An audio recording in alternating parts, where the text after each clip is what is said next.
Welcome to Conversations with Toy, a blogcast tackling life one episode at a time. This is the time to air out life's craziest moments. This space is all about speaking about life's hang-ups and ways in which we can leave better than when we started. Topics are all about ways we can find space to be better in life, love, mental space, and health.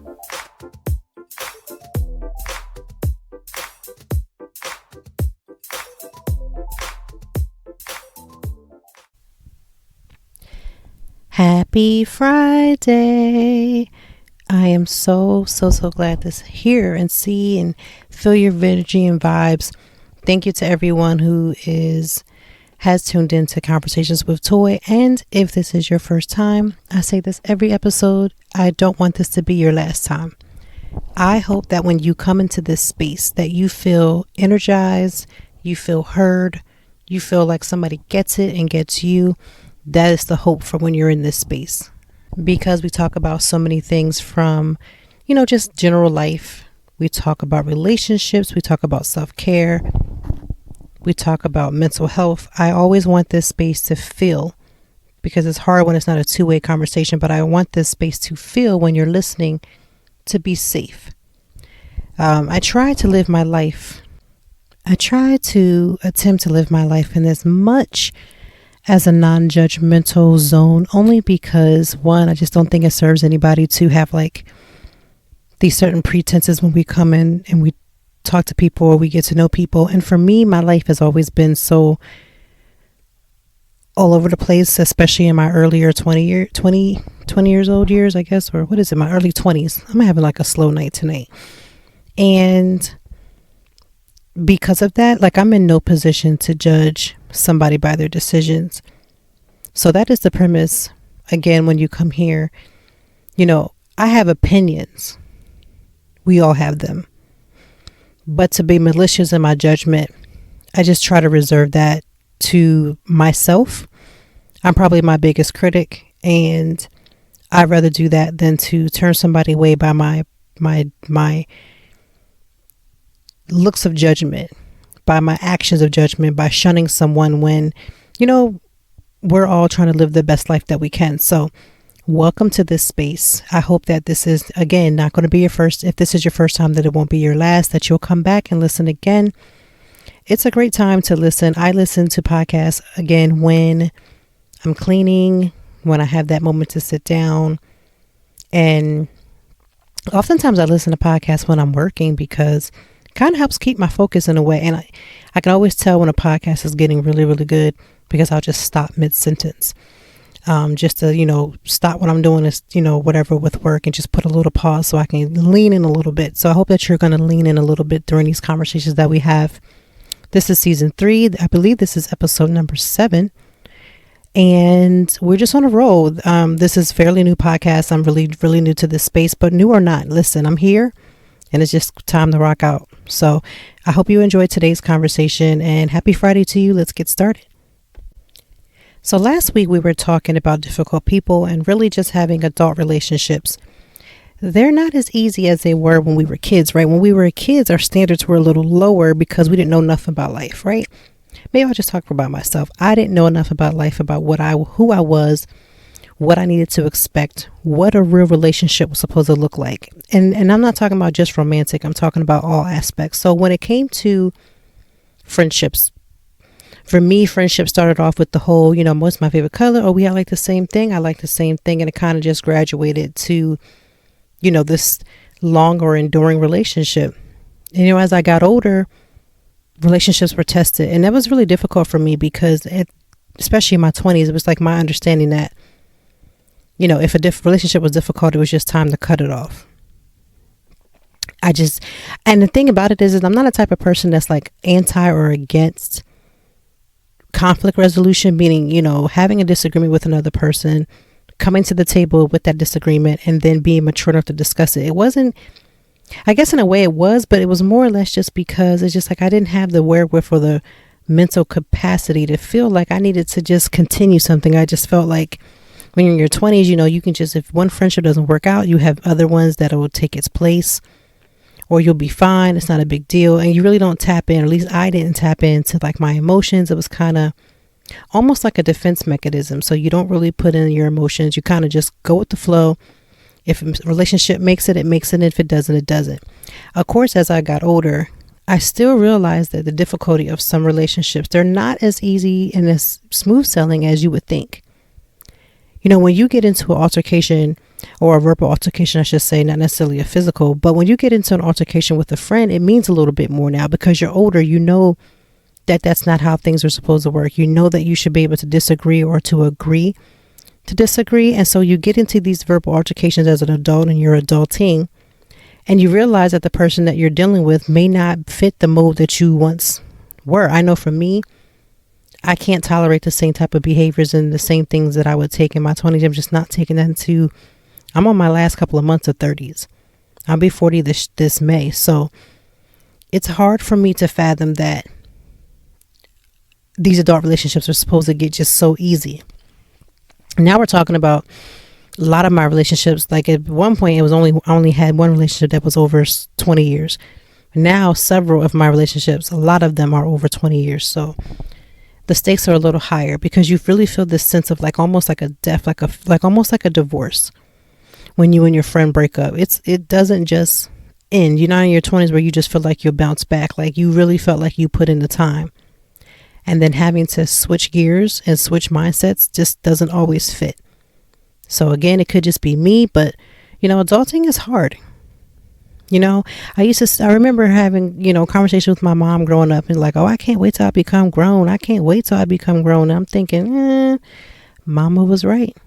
My dad was right. You know, you rush to get grown. And then when you get grown comes with responsibilities. And more than just paying bills, it comes responsibilities and emotions. Like you are responsible for either yourself or someone else. And that can be a lot.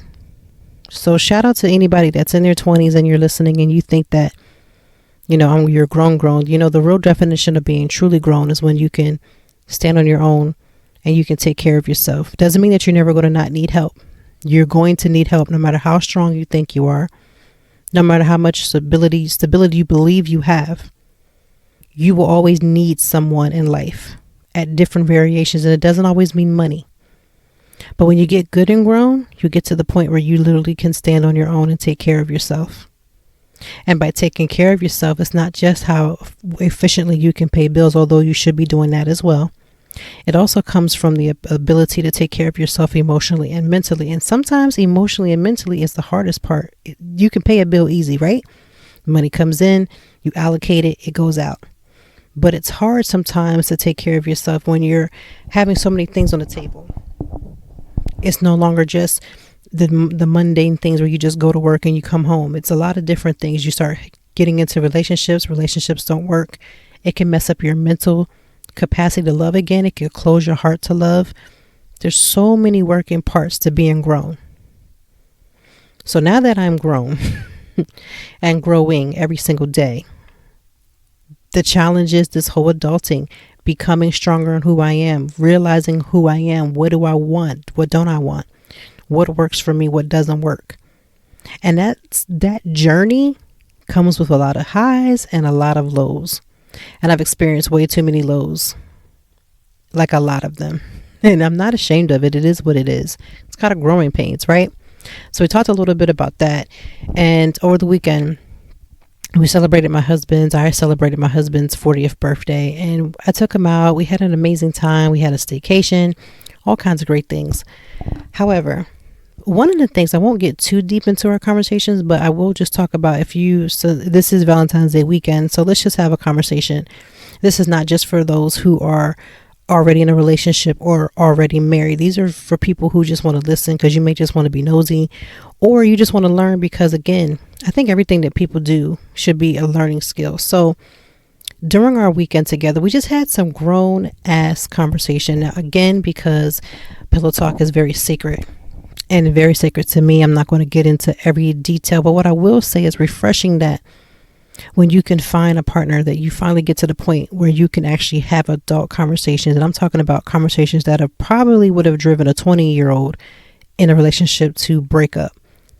It probably would have driven a 20-year-old in a relationship or a situationship to walk away and give up, or to be numb to whatever the conversation, what we were talking about.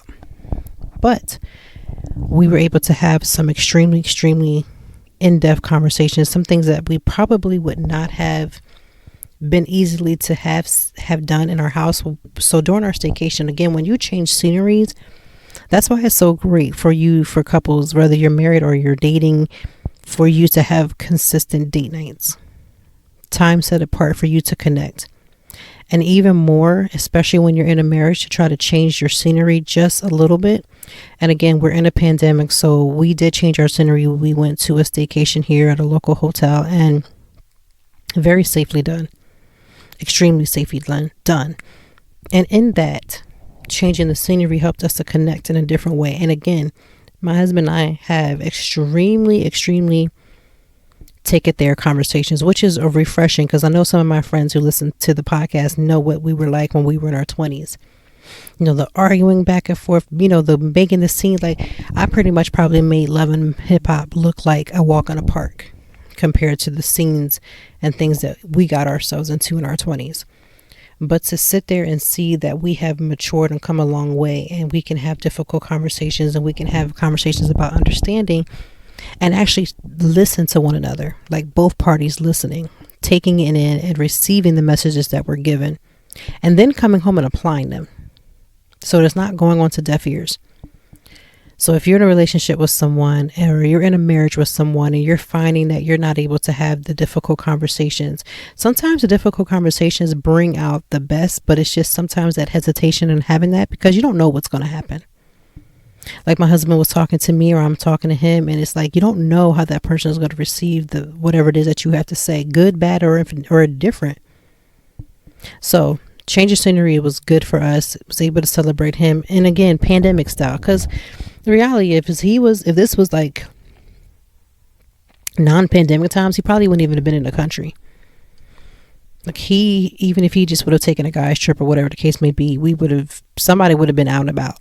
So pandemic style birthdays are different. I have my 7-year-old's birthday is coming up she's not 7, she'll be 7 this upcoming weekend. It's like different. This is her first pandemic birthday, because, you know, next month, in case you didn't know, next month it'll be the year that this whole situation in the United States went down, with being, you know, on lockdown and everything else. So for her, this would be her first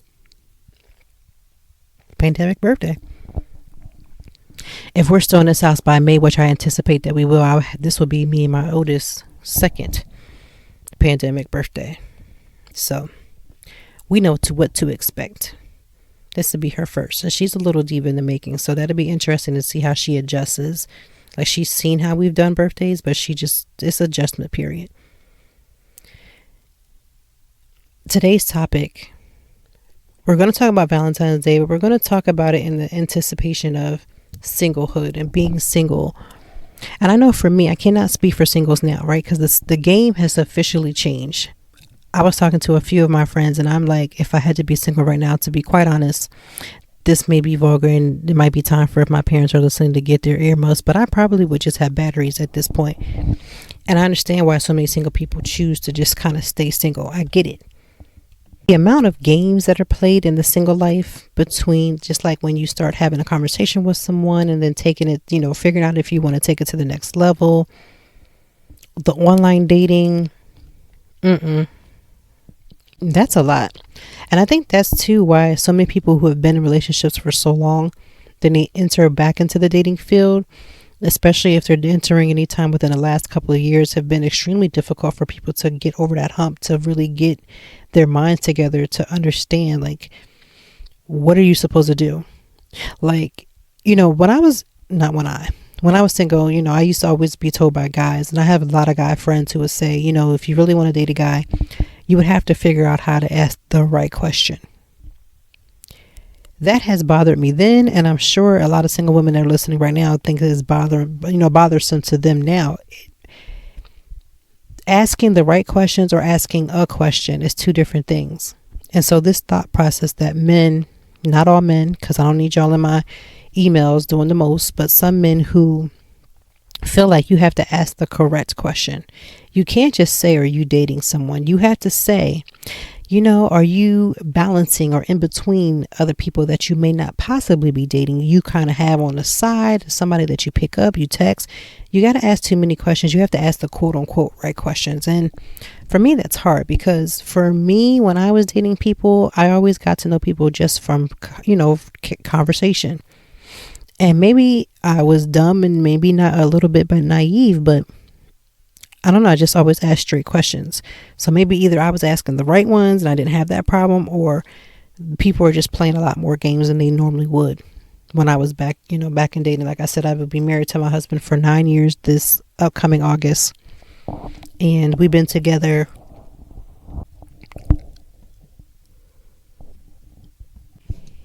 for at least a little over 12 years as a couple. And then we've known each other for over 20 something years. And this thought process of having to go back and ask the right question, this is why people just don't feel like dating. They don't feel like all this game plan. And another reason why a lot of people switching teams. And I'm not against it. Do you?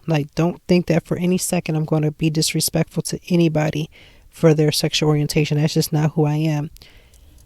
And I don't have to drop I have a gay anything to make anybody feel comfortable in that. What I'm saying is I understand the reason why, because you just get sick and tired. And now I'm not saying that people who have changed the teams are in this whole I feel sick and tired because of whatever. I'm just saying for me, I probably would switch a team, or I probably would just have to keep regular batteries because I just don't have the mental capacity, I would think, to start this whole dating process where you have to ask the quote unquote right questions. I don't want to have to go through all that. I don't want to have to go through somebody who doesn't know what they want. And obviously, I feel like the best relationships are those who come in the door, especially when everybody's on the same team, not the same team, but on the same playing field. Meaning, if you are dating to just casually date, then you need to say that from the very beginning and give me, the woman, the opportunity to say that's okay with me. But what I have noticed in the dating realm from just talking to friends is that there's so many people who actually, men even too, will give you the answers that they feel that they want you to hear because, again, their objective is to have sex. So they'll say, oh, yeah, I want to get married. So, yeah, I'm dating to marry. But reality is they're not. And I think really natural progression, the conversations, the watching them, I think we forget that in dating, it's almost not necessarily an interview in any type of sense. But you have to be watchful. Sometimes a person's actions will tell you something about them that you're not paying attention to their words. You have to look at their actions. Like if somebody is telling you that they're serious about dating, but their actions aren't showing that, like they're not calling on a consistent basis. They're not wooing you they're not trying to date you. They're not really trying to be seen with you in public in certain hours of the day. Like you just have to watch the actions sometimes. Because a lot of times people's actions speak louder than their words ever will. Some people's words sound really, really beautiful, but their follow-up game is really, really weak. So for Valentine's Day, it was, I was just thinking about like the times when, again, the single days when, you would be at work and all the girls and ladies are getting the flowers and they're delivering it to their jobs, and you're super upset because you're not getting any of that. You're going home to, no one in particular. Your girlfriends are all either, dating someone or whatever the case may be. And I used to be the one that would be sitting at home. And I've written a blog about this before, but, and FYI, I always drop my blog. But yes, I do have a blog at www.toytime.org. And I blogged about this, about how I was dating this guy. I'll call him Mr. Right Now. And Mr. Right Now had everything lined out. He sounded amazing. He was great on paper. Resume, dating resume sounded really great. And so he was telling me that, he had these different plans and things, again, i.e. red flags, not having the time, especially with something like a Valentine's Day that is standard. I think most men know better. They know that if you're dating someone, you pretty much should have some type of plan, something, a rose, a coloring paper, scribble something on a coloring book or something. You got to come in the door with something. So that's, again, ignoring red flags. And so I went out with my cousin and we were out just having a good time. Like, hey, he's doing him, I'm doing me. again, the games that people play when you're dating. And I get to the bar. It was actually more like a restaurant, like a lounge, I guess. I don't know. It's been a long time. So we get to this lounge bar restaurant, and who do I see? Across the way, Mr. Right Now, with a woman. And at the time, I was really like, again, when you're in your 20s, you do 20-year-old things. You know, I was the one that would be the kind of woman that would key up your car. I would start a fight. I would make a scene. Again, messy. Like I said, I could have given love, and I probably should have wrote the show, to be quite honest with you. And so again, this whole, acting up a fool, but I didn't act a fool in the restaurant. So what happened was I told my cousin what was up.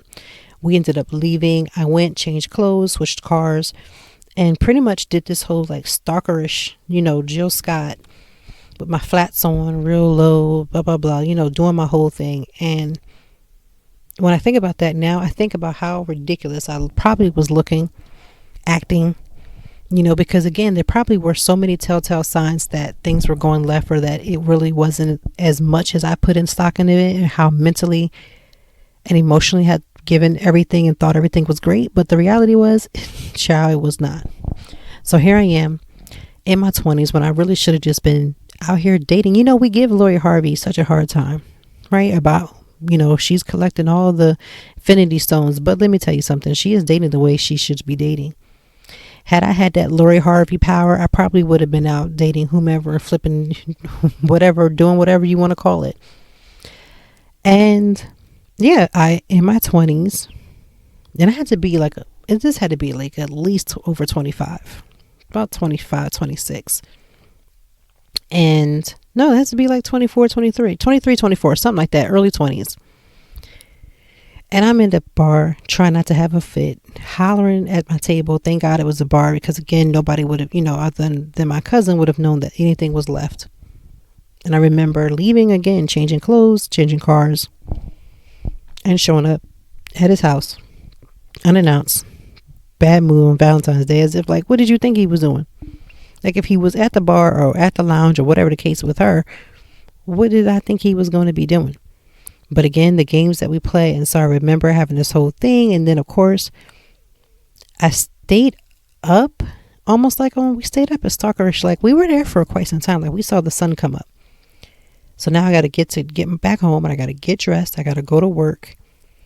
And then I get to work, and then he sends me flowers the day after. And you know that when you're young and when you're dumb and when you don't think, I went for the whole, oh, now I know he didn't know. Or maybe he did know, but he didn't know that. I, in my mind, don't believe he knew that I had been waiting for him, or I had seen him, because again, I had switched a car from someone he didn't even know. And so it's like, you do all these things, and then it's like, for what? Him and I are not together now. It's not like I can say, it worked out. It was my husband. Like, it's not. But that's the type of thing, that type of mental anguish that I played with myself. Like, oh, it's Valentine's Day. I have to be with someone. I have to be receiving these gifts. I have to be doing these different things. And, there's a lot of women that receive these things on Valentine's Day. No lie. And who wouldn't want to be showered with gifts? Like, we try to make it seem as if these desires of wanting these things are wrong. And they're not. I wanted it too.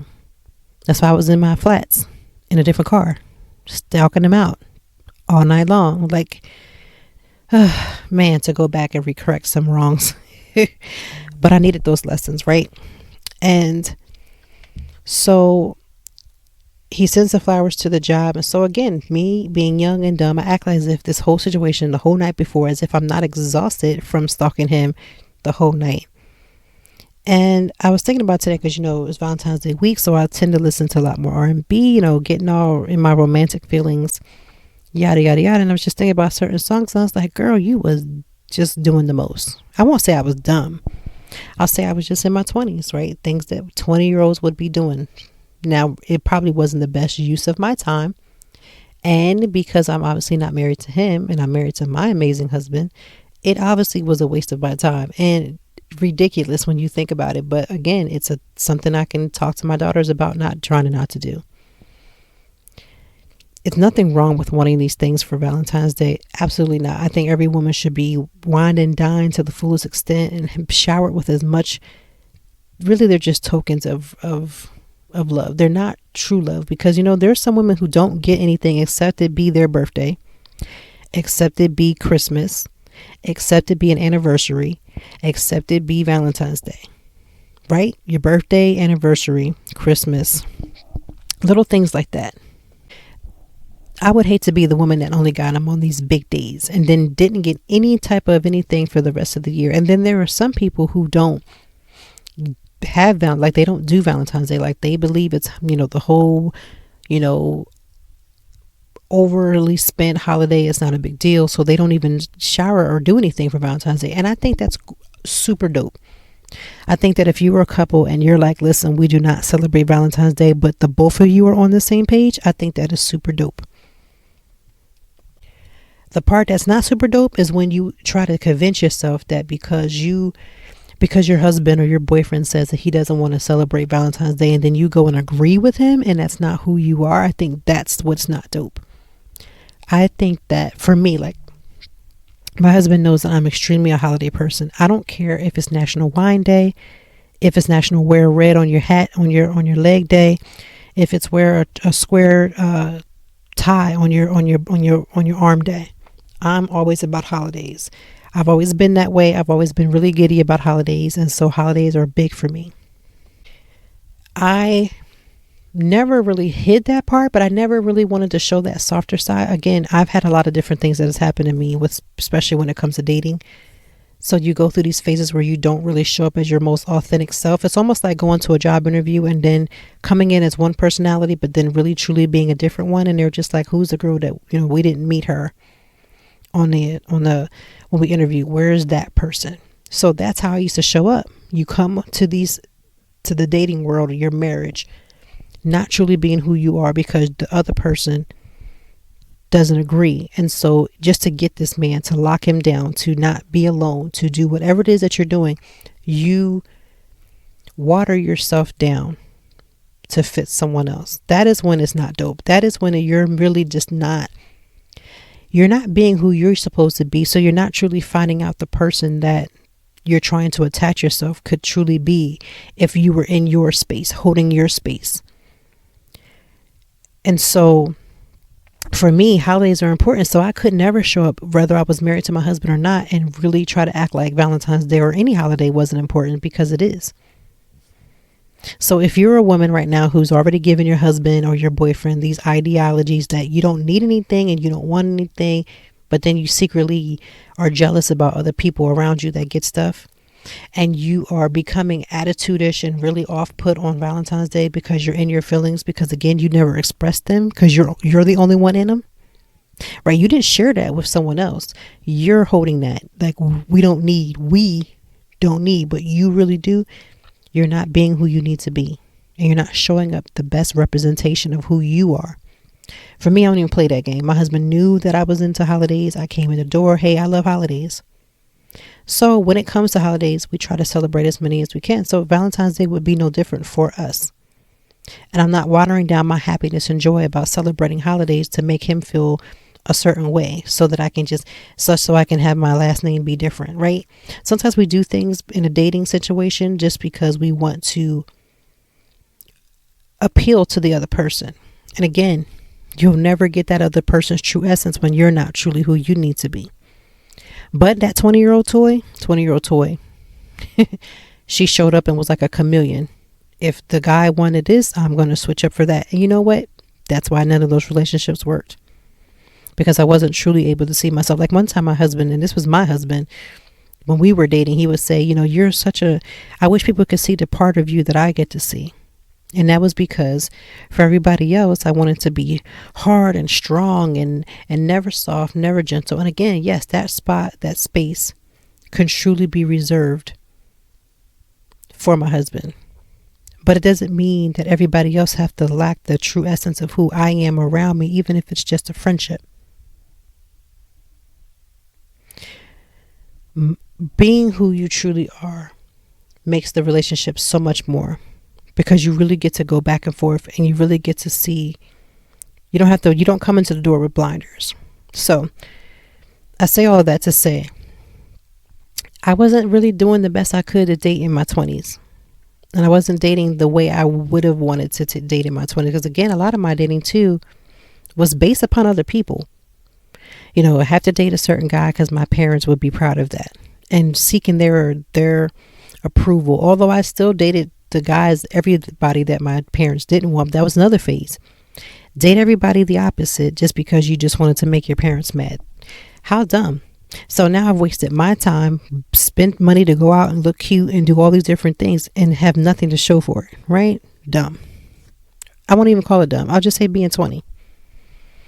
I think everybody in their 20s, this is the reason why, for me, I think that if you are not like in a college situation, people think that college is all about being successful enough to say that you make a certain amount of money. There are so many mad people that do not go to college who make a lot of money and who are successful in whatever success means for them. For me, college wasn't about just being successful. College was about learning who I was, experiencing life. Had I not gone to college, I probably would be completely even more sheltered than I was when I first went to college. And so, again, dating and being who you are. Like, if you truly want to be married, stop telling men that you don't want to be married. If you truly want to have children, don't tell a man that you don't want children just because, again, you want to appeal to whatever side that he's bringing. Because what if that man really ain't for you? Like, really, what if God really wanted to give you something better, but because you keep sugar down your answers to the questions that he's given you, and you're afraid that the dating situation will be over, it's probably better for it to be over in the beginning than to wait till you're deeper in, right? Then you just come out the woodwork talking about, and now I'm different. This is who I really am. It doesn't work that way. It's not successful that way. Like, I remember, I never told anybody that I didn't want to be married. I might have said marriage is not in the cards for me right now, which probably was true to a certain extent, but it was because I heard them say, oh, well, I don't want to be married. So then you say, well, I don't want to be married right now. You know, marriage is not the card. We can just see what happens. When reality is you really do want to be married. If you really want to have children, you need to tell somebody that. There's no reason for you to date somebody, especially as you get older, and you tell somebody that you don't want to have children, and they're sitting there saying, man, I really want to have kids. Because there's some people who say they don't want to have kids, and then they don't want to have kids, and they don't want to have kids, and their partner secretly or openly wants to have children. It just becomes a waste. So to all my single ladies, to all my single men, please, when you start dating, show up who you need to be. Be who you really, truly want to be. Like, do not show up as another person, as another representation. It's not going to be beneficial. So what have been my go-to for, we're going to switch gears to like self-care, self-love, because I think that self-love is so important. You know, to not love yourself, you really cannot really bring somebody into your heart. You cannot open yourself up to true love when you don't love yourself. And when you attempt to do so without self-love, please take it from me. If there's somebody listening that's like, oh, I don't need, trust me, you need to self-care, you need to self-love. This week's self-care moments for me have been something as simple as going to Dunkin' Donuts and getting the new pink velvet macchiato. Now, this is not an ad, but honestly, first of all, I didn't even know I liked them. And so, of course, I get mine with oat milk because I'm vegan and a little bit of sugar. And let me tell you, I've had 2 this week, 1 last weekend and then 1 this week. And I'm telling you right now, pure joy. I don't know what they put in it, and I probably shouldn't even ask, but I enjoyed both of them. You know, self-care, people make it so big, but it's really just finding the things that make you truly happy at the moment. Now, I don't mean for a moment, but at the moment, because we need different things at different moments. And for me, that Dunkin' Donuts drink was everything. Another thing that has been helpful for me, music has been on blast this week. I probably have gotten more work done with music on than I have without it. So I think there was 2 days this week I struggled because I didn't have my music on. And the second I put music on, and it really just helped. Like, it really helped to get my work done. So that's been a self-care moment for me this week. You know, increasing my music, enjoying the favorite drink that I really liked. And number 3 has been rest. I started this week with so much gratitude and rest. Because we took the staycation, it was just really good to just have a rest. And that moment, I let that spirit of rest take me through for the rest of the week. Those have been my 3 self-care moments. So again, rest was my last one. The second one, or the first one, was the drink from Dunkin' Donuts. It's called the Pink Velvet Macchiato. And music has been my 3 go-tos for the week. We all need something each week. Each week for me gets very different. Actually, every day looks very different, but those 3 have been the top of my list for self-care. See, self-care sometimes is not really a bubble bath or a massage, although I am due for like a whole massage. I need my whole body worked out. But self-care is really taking the time to know what you need at that moment. Sometimes for me, self-care is saying no to something that I just cannot put on my plate. Sometimes for me, self-care is coming into my door in my room and shutting it and watching something on Netflix that is just truly for me. Self-care looks differently, especially in a pandemic. I have been really gravitating to really truly finding out and slowing down a little bit too. Slowing down has helped.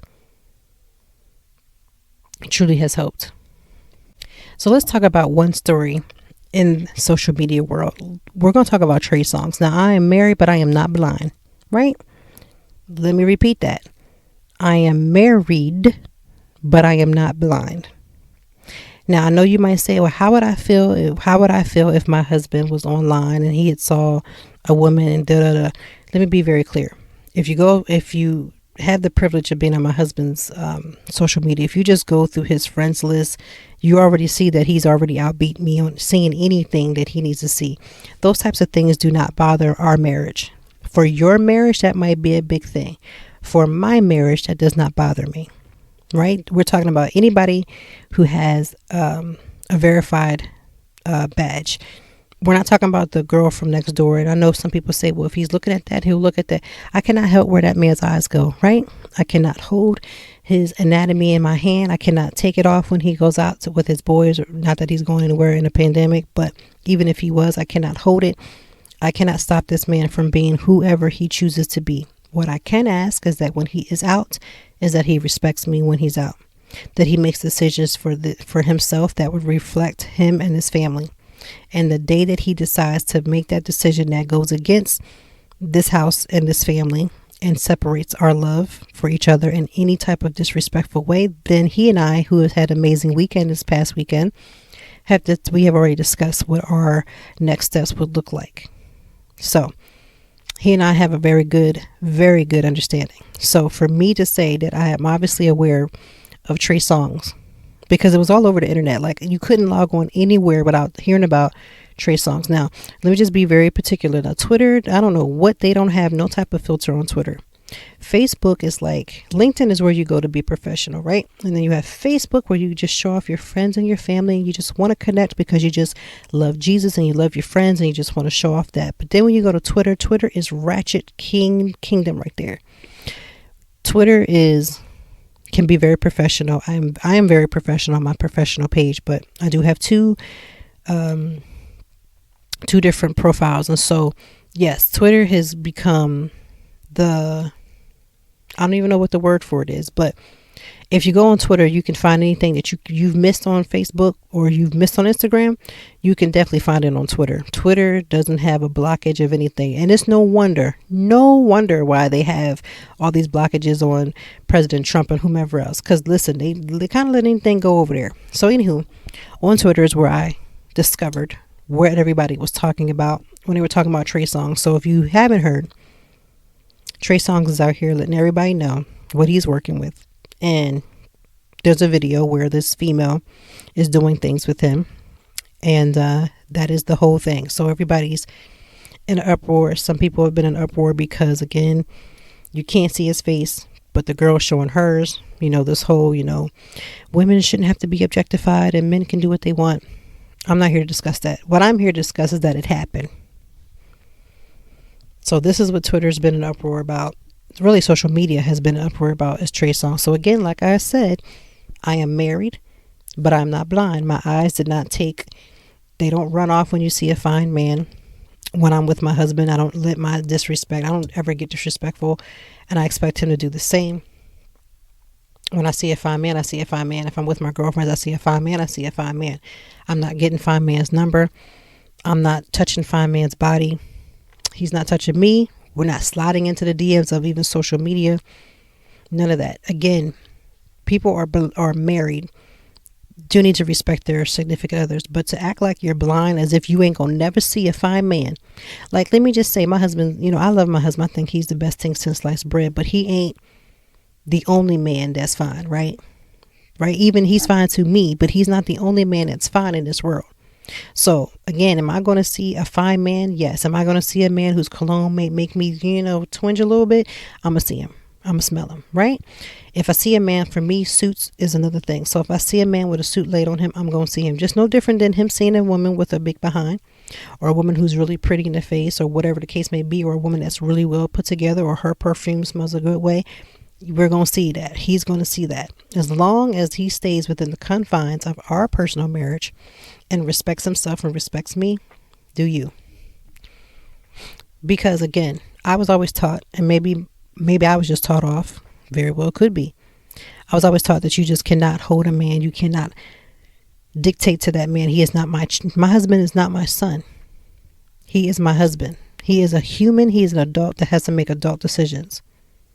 I cannot make that decision for him. I can only influence it by doing what I'm supposed to do. One of the things that I learned in my marriage counseling was that, we always talk about what we want to do. We ain't even finished with the relationship that we got. We already done moved on, especially when you're having like the real show enough hard times. And my husband and I have been in those moments when you've been in these hard times and you say, man, I wish I was married to, and it don't even be a person. It's just in your mind.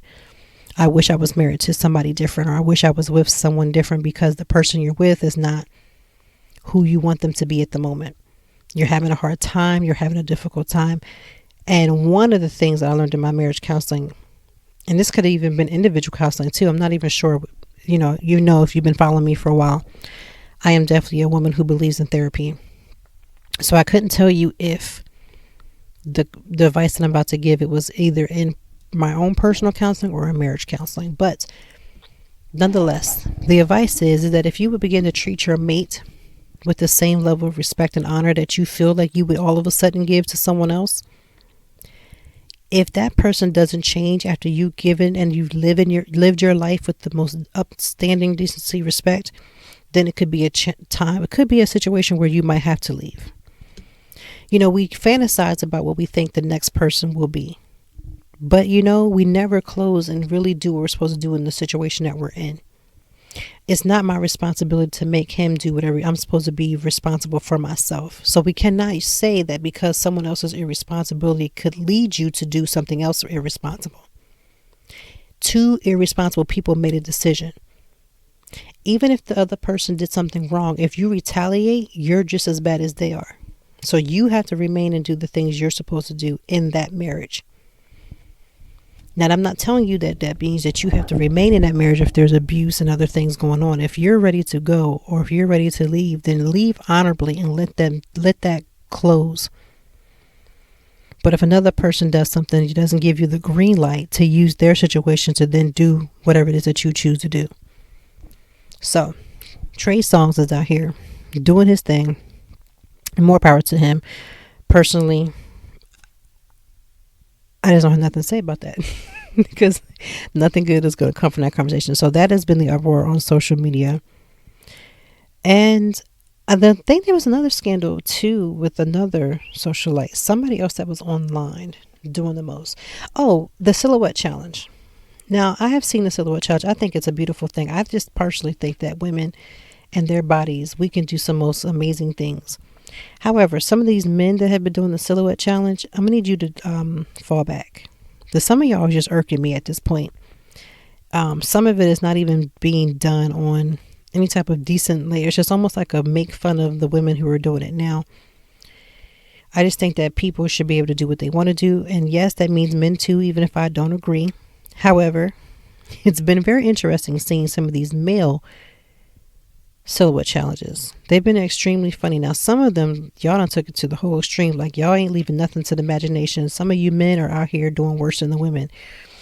The only issue is, and I think it's been going around, I think I want to mention that, is that some people have discovered the way to remove the red silhouette background. So for some of the ladies and some of the men, equal opportunity, who are out here doing that, just be aware.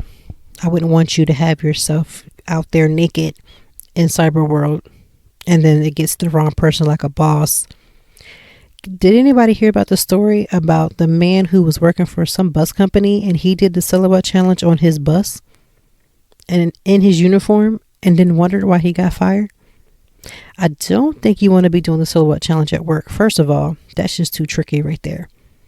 I mean, for me to even do the silhouette challenge in my house with my kids, it'd be impossible. I would really have to wait till like the wee hours of the morning, like 4 o'clock, to even pull such a thing, because my kids, I swear, as soon as I go to do anything, they're like right there at my foot.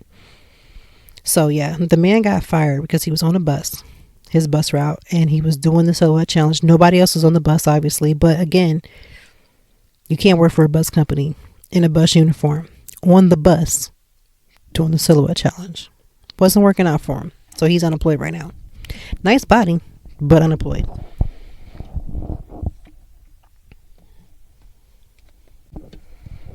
And the last social media story that we want to talk about is, of course, the Gorilla Glue lady. Now, when I first moved to Philadelphia 10 years ago, I had never even used Gorilla Snot. Now, if you don't know what Gorilla Snot is, it is a hair adhesive that is almost like a little thicker than gel. It's like almost like it's a mix between, the consistency, I should say, is a mix between like gel and slime. I personally just don't, and I could just be using it wrong. I never thought that it was like something that just truly stuck, and it did such a great job. So I'm always been the girl that's either gel or edge control, or let them edges hang out. Like that's where I'm at. So of course the Gorilla Glue girl is what they're calling her, used the Gorilla Glue onto her hair to make her almost like a hair, use it as a hairspray, but it is not a hairspray. Gorilla Glue can pretty much glue anything. You can glue cement to whatever and it won't move. I mean, once it's stuck, it's stuck. So you can imagine if it can glue cement, if it can glue bricks, that yes, it can glue your hair, obviously, because that's not what it's made for. So now she has this campaign. She has this GoFundMe account. She's getting flued out to LA to try to get this glue out. The hospital told her it was going to take 20 hours and to get it out, and it would be painful. So now the question becomes, was this a money grab from the very beginning? I can't say that it was. I mean, it's a very compelling argument that it could be, but I can't say that it was, because none of us was there. Listen, I know that I have used things in a bind. You know, when you're cooking, you run out of ingredients, so you go to the store and you're like, I'm going to put something else in.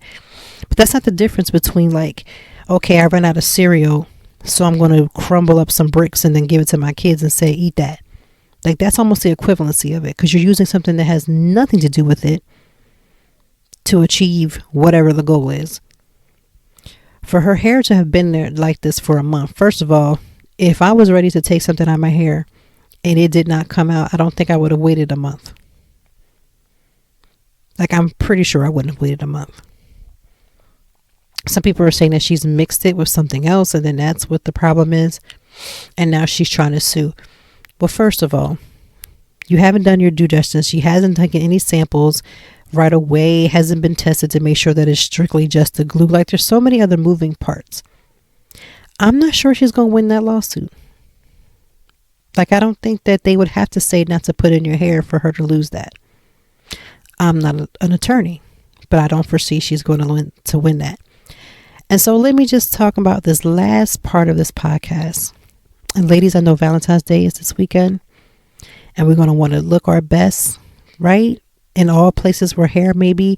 But I have seen some women now this week, just this freaking week, somebody permed their vaginal hair. I saw somebody put a wax strip, and I guess they must have put it on the inside of the vagina instead of on the actual hair.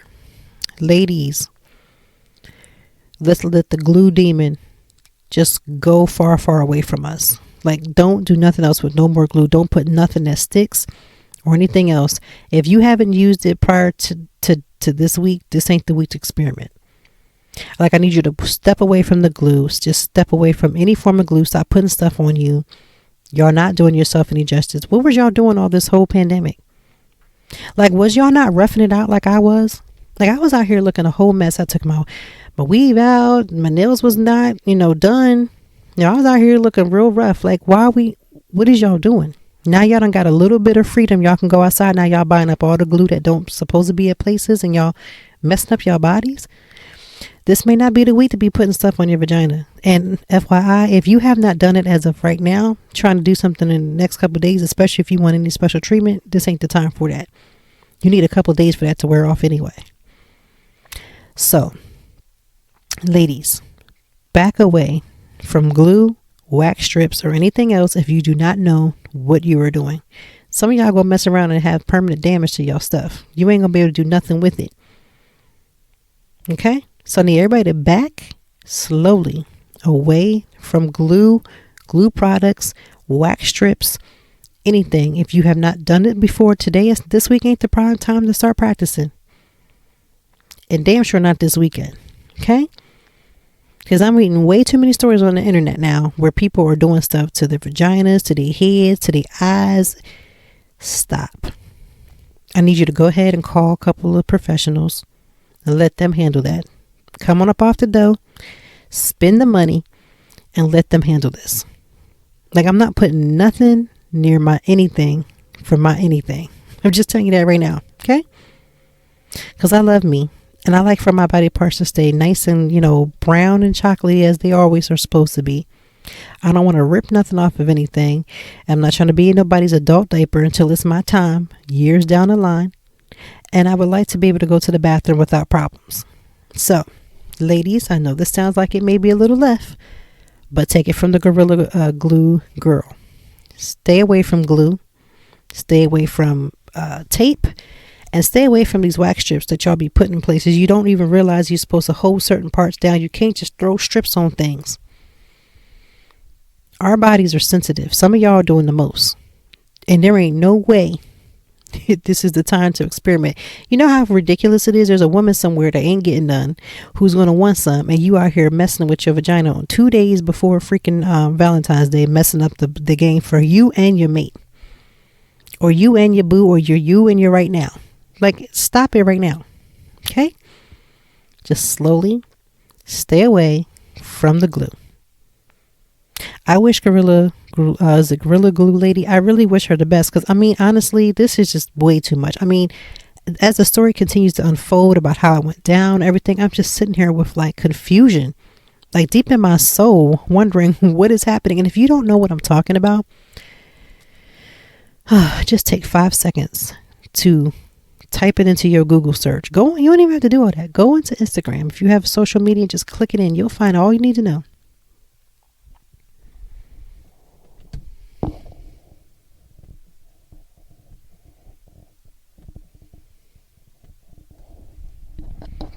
But yeah, let's just go ahead and just stay away from anything that could just take any type of skin or anything else. Because I'm telling y'all, 90% of us don't know what we're doing. These people they're skilled. They know what they're doing. They went to school for it. None of us went to school for all that. I just like for us to let the professionals do the job that they were God created to do, to put on this earth to do. They will handle you. And if you're in a situation where, let's say, you done waited to the last minute, you can't get an appointment, I just would rather for you to trim away from your situation and just handle your business. Just stop with this glue. Because this Gorilla Glue lady has set the precedence. And I think some people are at this point. I don't understand how these stories happen. You give one story that'll happen, and then all of a sudden 10 more people will have a story that they just recently got into. So I've been calling it the Gorilla Glue demon. Some of y'all inviting that demon into your house because y'all sitting over here again, letting this happen, trying to be a copycat. Let it go. That lady has enough on her head, her life, right now, she may not come out of the situation with hair at all. I mean, I anticipate her to have some type of scalp irritation or something. Because the last picture that I saw where they finally were able to cut the ponytail out, I mean, her hair looks mad messed up. So I don't understand how much hair she may even have at the end of this. I see wigs in her nearest future. You can't throw a wig when you put on your vagina. There ain't really too many wigs. There's not transplants that can go down for that. So I just need us to just back it away. Okay?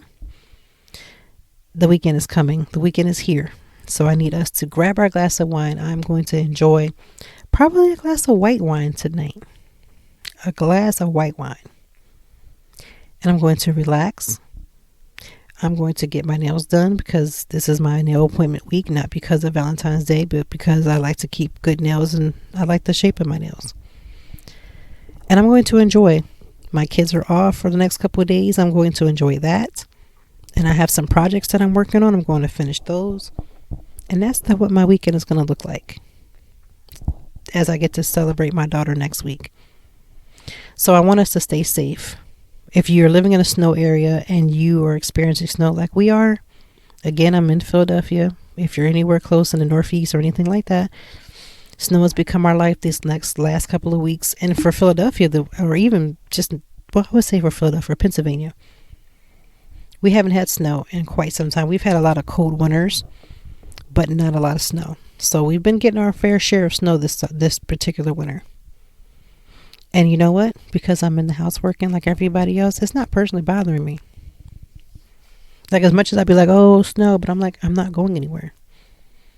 So now the incentive to have to drive in that is so far in between. I am still in my boots, so I actually am, even on top of that, I'm not driving anywhere. Which is a blessing and a little bit of a curse because I'm so used to being able to get in the car and go. So I can't really do that. And I got to truly wait for my husband to truly take me. But I wish you well this weekend. Again, I'm going to be enjoying my weekend. That is the goal. Resting, relaxing, taking some of that spirit from last week, letting it roll over into this weekend. I may not be going on a staycation, but things like rest, things like renewing my mind, things like, doing like a mental aerobics, music, letting certain music flow through me. That is what I've been doing this week. So I hope that if you have been having a hard time with self-care, that you just remember that it's not these elaborate things that we all desire it. But try to find something that literally brings you the peace that you need. Like I said, something as simple as a Dunkin' Donuts drink for me did it. For you, it could be just, again, having a little me time. Sometimes reading a book is good. That's self-care. Sometimes journaling can be self-care because just giving you that time to really pause and really get some time to yourself to think. Journaling is an amazing way to do self-care. Super cheap and inexpensive. You can get a book from the dollar store. Begin to write out your thoughts. And remember, if you are a journal, if you write in your journal like I do, because I do quite often, remember that it doesn't have to make sense to anybody but you. It doesn't have to have the words spelled correctly. It doesn't have to be perfect. It doesn't have to have any type of alignment. It just has to be you getting your thoughts onto paper. Sometimes that's almost like a therapy. I, for one, look back at all of my therapy, but because I am in therapy, but I do look back at all of my journals, like even the ones I have some from like high school. And I just look back at some of the things, like some of the recurring things that happen. It's good for that because then you can kind of pinpoint some things. I've also noticed that there are certain times of year from just looking over my journal. There are certain times of year where certain little triggers will happen. It's good to try to go back and reference. Then one of the best things, when you're in your journal and you're mad, you're upset, or you're going through whatever it is you're going through, one of the things that I've noticed in journaling is that I find where I've gotten better. So not all about doom and gloom, not all about bad things happening. Sometimes I can go back and say, wow, look how amazing you just got through something that you didn't think you were going to get through. And my journal will just be a reminder of that. That not everything is bad, that some things are good, some things are lessons, some things are growth. So if you are able to get a journal, I would highly recommend it. I mean, If you're working from home like I am, you can kind of keep it near you. If for some reason you're out and about and you're having to work into an office, I usually keep a journal when I was out and about. I would keep a journal like in my purse. Or if you can't get to that and you're just out and about, your mind is racing, you're having a hard time, use your phone. There's always like a note section on the phone, and you can literally just type out your thoughts right then and there. And then either leave it there or transpose that back to your journal when you get home. It's just a good way to process and a good way to put yourself in immediate time. For me, like I said, I haven't been in a crisis situation with this new therapy session that I've been in where I've needed to reach out to my therapist like right away. However, it does allow me to write what I need to write so that when I do talk to my therapist, I have something to go back and look at and say, this is what I was struggling with this week. So that's my little 5 seconds of journaling. I encourage everyone to get a journal and write out their thoughts. Some people are about it. Some people think it's the best thing. Some people do see it as a waste of time because if you're not consistently writing in it, they feel like you can't ever go back. But you can write in your journal like 2018 and go back into 2019 or back into 2020 or 2021. Like you can have gaps. A journal is not the place for perfection. A journal is a place to just write your thoughts. It's a place to heal sometimes. It's a place to just write your thoughts. So you don't have to have a perfect, consistent. It's not a blog. It's not work. It's not a requirement. So don't treat it as such. It may take the sting off and actually allow you to be a little bit more consistent with it. But again, it doesn't have to be perfect. It doesn't have to look a certain way. It just has to be you. You don't have to write it in any type of style. Some people write a letter to themselves as a journal entry. I'm the type of person I just start writing. And my subjects may flow and change even in the midst of the same journal session. And I may come back and drop that and come back and write something completely different. So enjoy your weekend.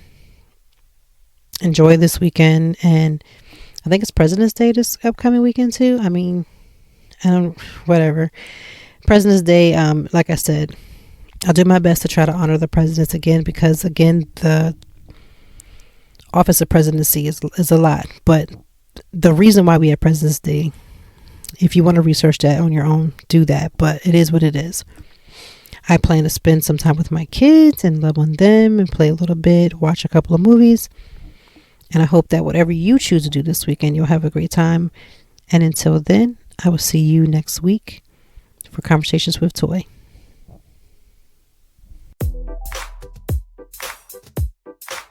Thank you as always for joining me, and I know that even in the deepest or joyful conversations that there's something we can learn and apply. Until next time, I hope that you are doing better. If not, we will be back to talk some more and handle it. Peace to you and yours. Stay grounded.